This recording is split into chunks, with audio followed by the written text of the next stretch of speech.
In 2017, something entered our solar system. Something strange, something unexpected, something that didn't fit into any category we had, any classification we used, any explanation we could easily provide.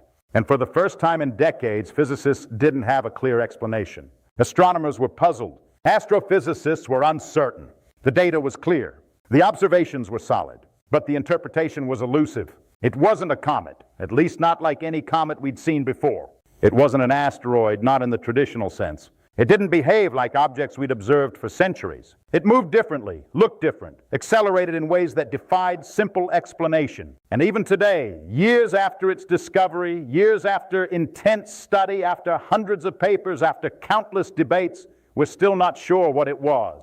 We have hypotheses, we have theories, we have possibilities, but no definitive answer, no consensus, no explanation that satisfies everyone, that accounts for all the data. That makes complete sense. After 50 years of studying physics, of working with some of the strangest phenomena in the universe, black holes, quantum mechanics, string theory, cosmology, I can tell you this. The arrival of this object, this visitor from interstellar space, reminded us of something important, something humbling, something we sometimes forget in our confidence. We don't understand everything.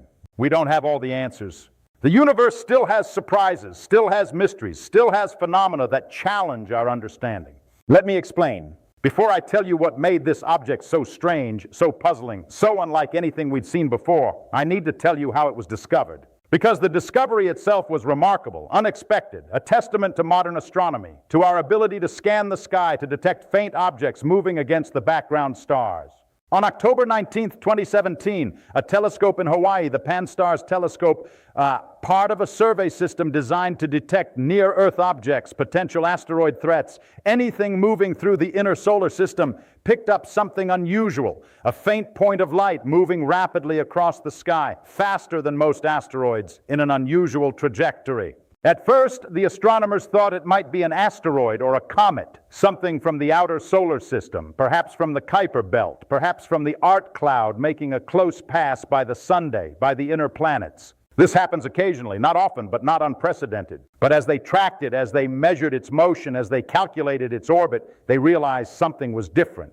Something was wrong. The trajectory was hyperbolic, not elliptical, not bound to the Sunday. This object was not orbiting, was not captured, was not part of our solar system. It was passing through, coming from interstellar space from the direction of the constellation Lyra, heading back out into the vast emptiness between stars. This was extraordinary, unprecedented. The first confirmed interstellar object ever detected passing through our solar system. We'd theorized for decades that such objects must exist, must occasionally pass through between star systems, wandering, ejected from their home systems by gravitational interactions, by planetary encounters drifting through the galaxy, visiting other solar systems, briefly before moving on. But we'd never seen one, never detected one, never had the telescopes, the surveys, the technology to spot something so faint, so fast, so transient, until now, until Pan-STARRS, until this object, which was given a name, a Hawaiian name, Oumuamua, meaning scout or messenger from the distant past. Now let me explain what made Oumuamua so unusual, so puzzling, so difficult to categorize. Because it wasn't just that it came from interstellar space. That alone would have been interesting, remarkable, historic, but not necessarily mysterious. What made it mysterious was what we observed when we looked more closely, when we measured its properties, its behavior, its characteristics. First, the shape. We never got a clear image. Oumuamua was too small, too distant, too faint for direct imaging, for resolving its shape visually. But we could infer its shape from how its brightness changed as it rotated, as it tumbled through space. And the brightness variations were dramatic, extreme, unlike anything we'd seen before. In asteroids and comets, the object brightened and dimmed by a factor of 10 or more every 7 to 8 hours. This suggested an elongated shape, very elongated like a cigar or a pancake, tumbling end over end, reflecting different amounts of sunlight as different surfaces faced our telescopes. The estimated proportions were extraordinary, at least 5:1, length to width, possibly 10:1 or even more. This is highly unusual, extremely unusual. Most asteroids, most comets are roughly spherical or slightly elongated with ratios of 2:1, maybe 3.1 at most. Natural processes, collisions, gravity, rotation tend to round things out, tend to create more compact shapes. But Oumuamua was different. dramatically elongated like nothing we'd observed before in our solar system. This immediately raised questions. How did it form?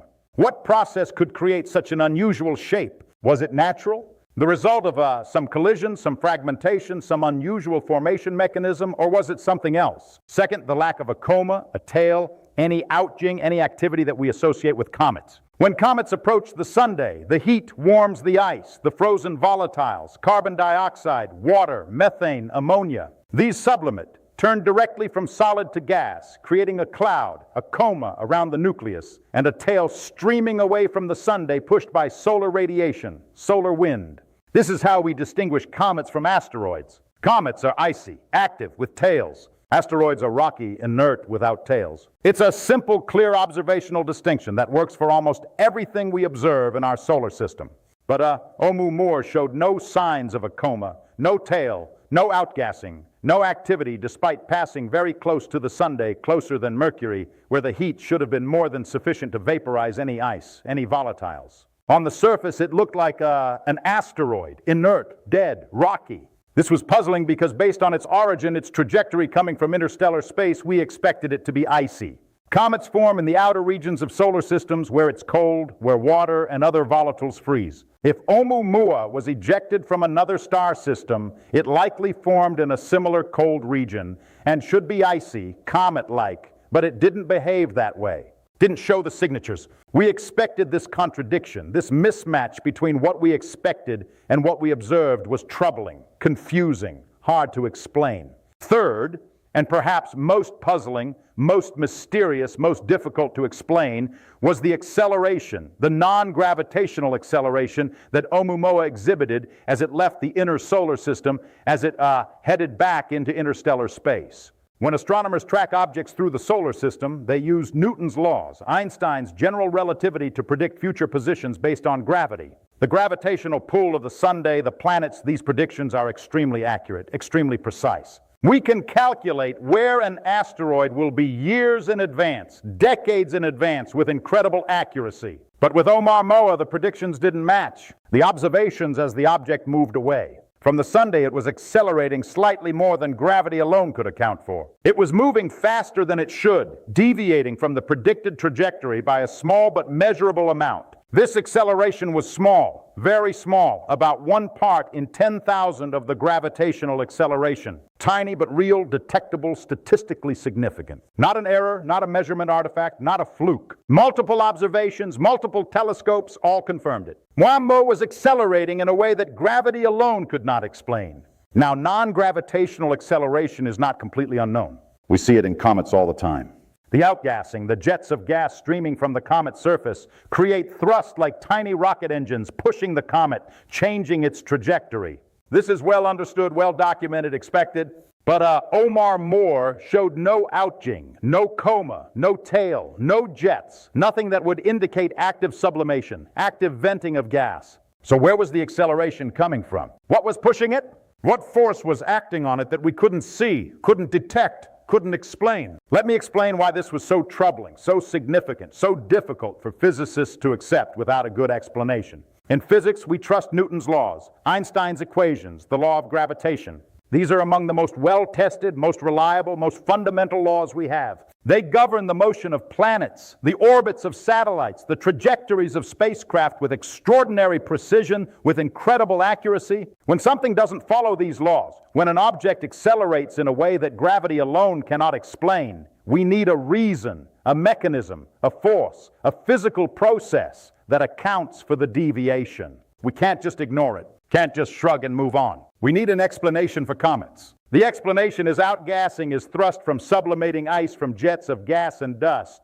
This is visible, detectable, measurable. We can see the coma, the tail. We can measure the composition, the rate of outgassing. We can calculate the thrust, and it matches the observed non-gravitational acceleration. Everything fits. Everything makes sense. But for Oumuamua, we had the acceleration, but not the outgassing. We had the effect, but not the cause. We had the observation, but not the explanation. This is deeply unsatisfying, deeply troubling for anyone who values understanding, who wants explanations, who believes that physics should make sense. So what were the hypotheses? What explanations did scientists propose to account for this mysterious acceleration? Let me walk you through the main ideas, the leading theories, and why each one has problems, has challenges, has reasons why it's not completely satisfying. First hypothesis, hidden outgassing. Maybe Oumuamua is a comet after all, but the outgassing is too faint, too weak, too localized for us to detect. Maybe the jets are on the far side, pointing away from Earth where we can't see them. Maybe the dust is very fine, very transparent, not creating a visible coma, a visible tail.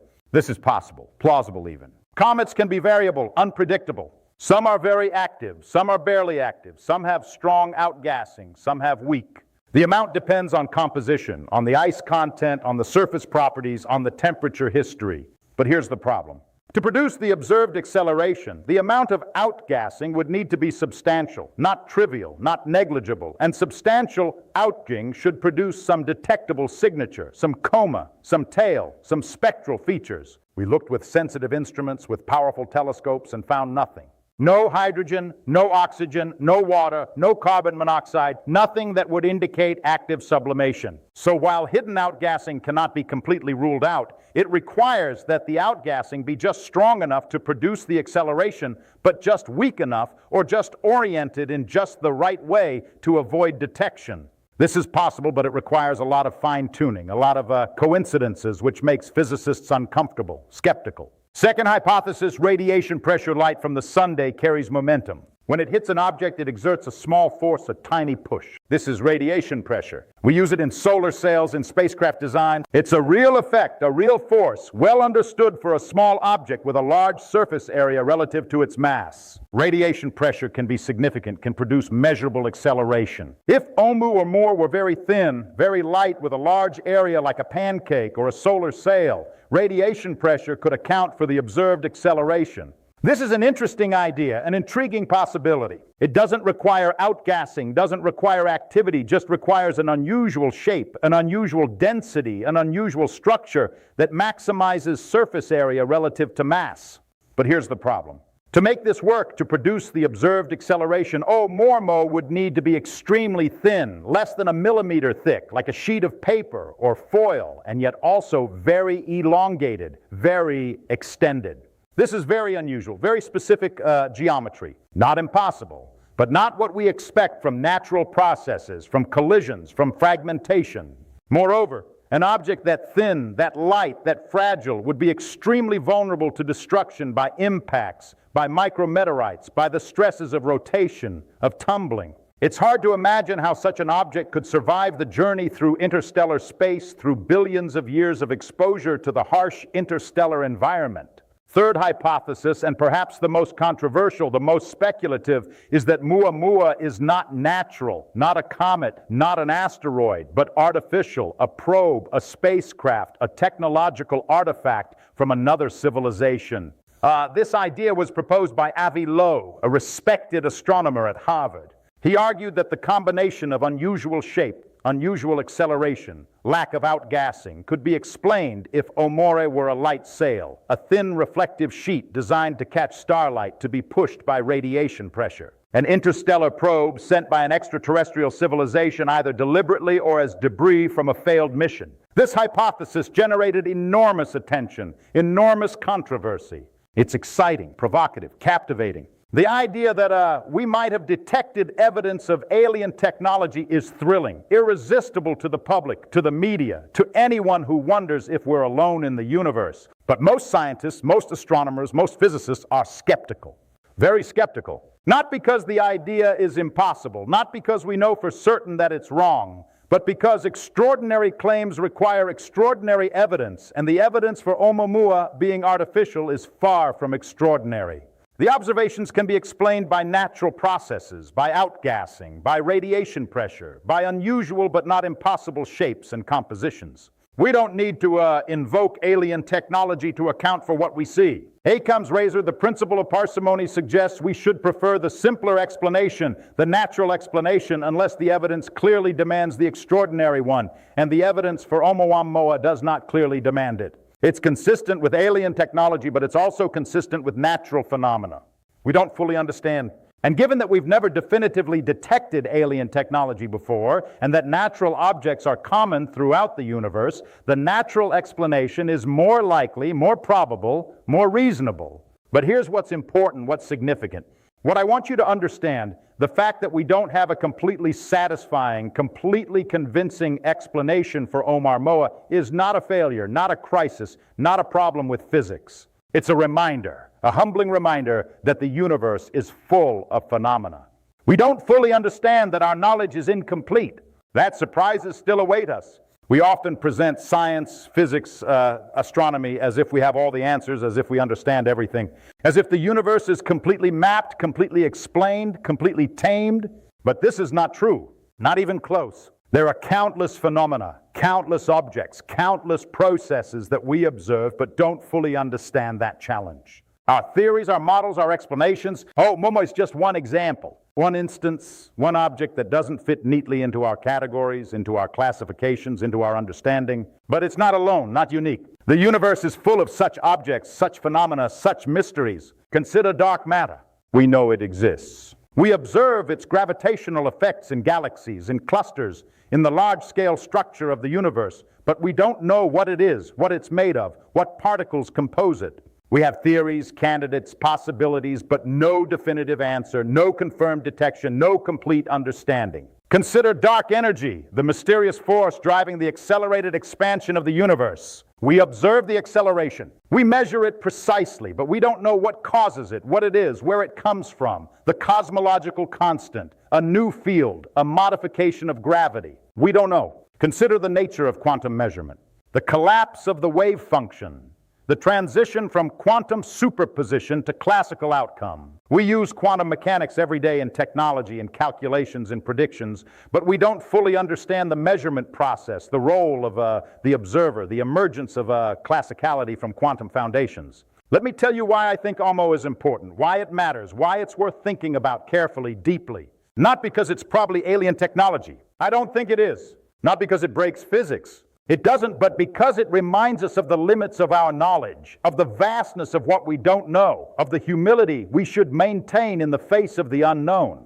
For decades, we've been finding asteroids, tracking comets, cataloging objects in our solar system. And we've become very good at it, very confident we can predict orbits, identify compositions, classify objects into neat categories. Rocky asteroids, icy comets, dwarf planets. We have a taxonomy, a system, a framework that works for almost everything we observe, and then, Oumuamua comes along and doesn't fit, doesn't behave, doesn't conform to our expectations, to our categories, to our understanding. And instead of dismissing it, instead of forcing it into a category where it doesn't belong, we should embrace the mystery, acknowledge the uncertainty, admit that we don't have all the answers. This is the scientific method at its best. Observing phenomena that don't fit, trying to explain them, proposing hypotheses, testing predictions. And when the explanations are unsatisfying, when the data is ambiguous, when the answer is unclear, admitting it, acknowledging it, and continuing to investigate, to observe, to think, to learn. Let me now expand on why Oumuamua challenges our understanding in deeper ways than just its unusual properties. Because the real issue is not just this one object, this one visitor, but what it represents, what it reveals about the universe, about interstellar space, about the populations of objects we haven't observed, haven't cataloged, haven't understood for all of human history until very recently. We've only observed objects in our own solar system, planets, moons, asteroids, comets, all bound to the Sunday, all part of our local gravitational family.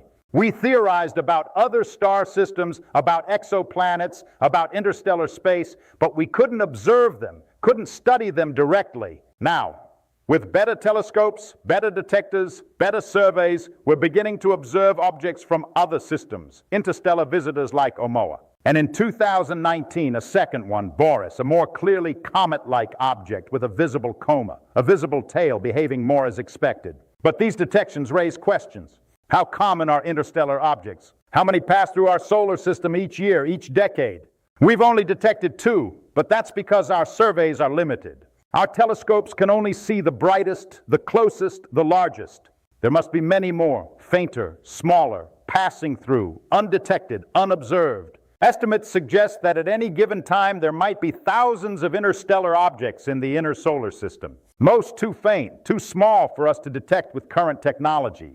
We're seeing the tip of the iceberg, a tiny fraction of what's actually there. And this means that Oumuamua might not be that unusual, that rare, that special. It might be one of many with similar properties, similar shapes, similar behaviors. We just haven't detected the others yet, haven't had the opportunity to study them, to understand the population, the distribution, the characteristics. Let me address another aspect of the mystery, the question of where Oumuamua came from, what system ejected it, what processes formed it, what history it carries. The trajectory tells us it came from the direction of the constellation Lyra, from the general direction of the star Vega. But Vega itself is unlikely to be the source. The timing doesn't work out. Oumuamua would have been ejected long before Vega was in that position in the sky. More likely it came from a star that was near that region millions of years ago, or tens of millions, or hundreds of millions. We can't trace the path precisely, because over such long time scales, the gravitational perturbations from other stars from the galaxy make the trajectory uncertain, chaotic, unpredictable. So we don't know where it came from, what star system ejected it, what planets might have scattered it, what history it witnessed, what worlds it passed on its journey through the galaxy.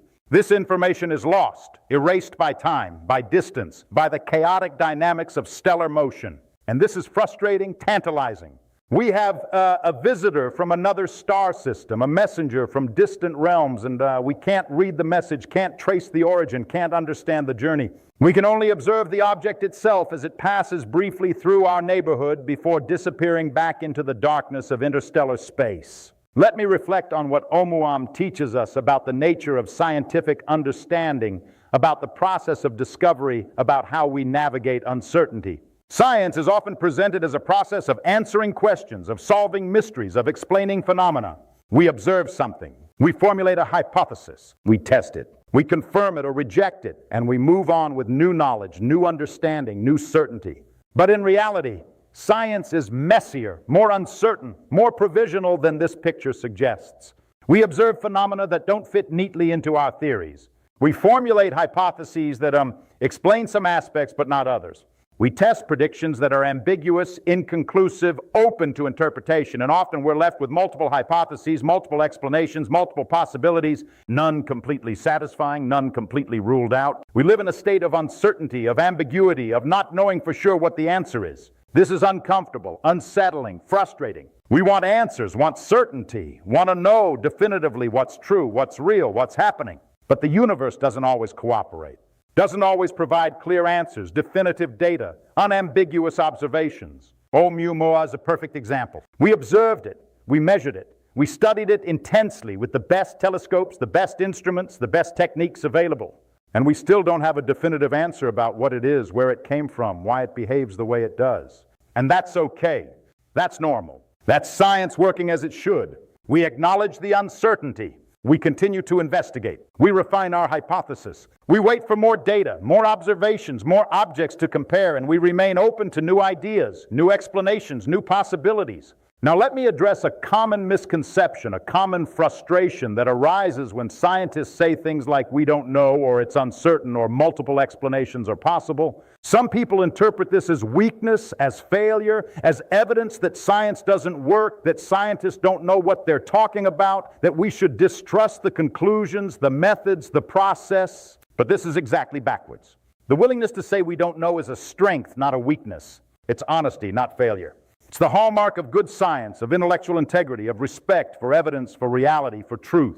What would be a failure? Would be to pretend we know when we don't, to claim certainty when we have ambiguity, to force an explanation that doesn't fit just to avoid admitting uncertainty. That would be dishonest, unscientific, harmful. Science works because we're willing to admit what we don't know, to acknowledge the limits of our understanding, to remain open to new evidence, new ideas, new possibilities. This is not weakness. This is strength. This is how we make progress, how we learn, how we get closer to truth. With Oumuamua, we could have forced an explanation, claimed it was a comet, despite the lack of visible tail, despite the problems with the Ouching hypothesis. We could have insisted it was an asteroid, despite the non-gravitational acceleration, despite the unusual shape. But instead, the scientific community has been honest, has acknowledged the ambiguity, has admitted that we don't have a complete, satisfying explanation.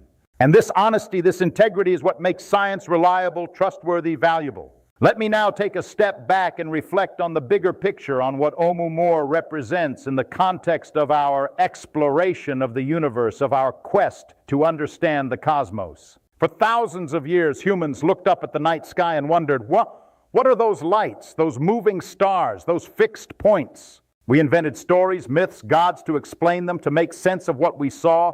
Then science emerged, astronomy, physics, mathematics. We measured, we calculated, we predicted, we understood that planets orbit the Sunday, that stars are distant suns, that galaxies are islands of billions of stars. We built a framework, a model, a theory that explains what we observe, that predicts what we'll see, that works remarkably well.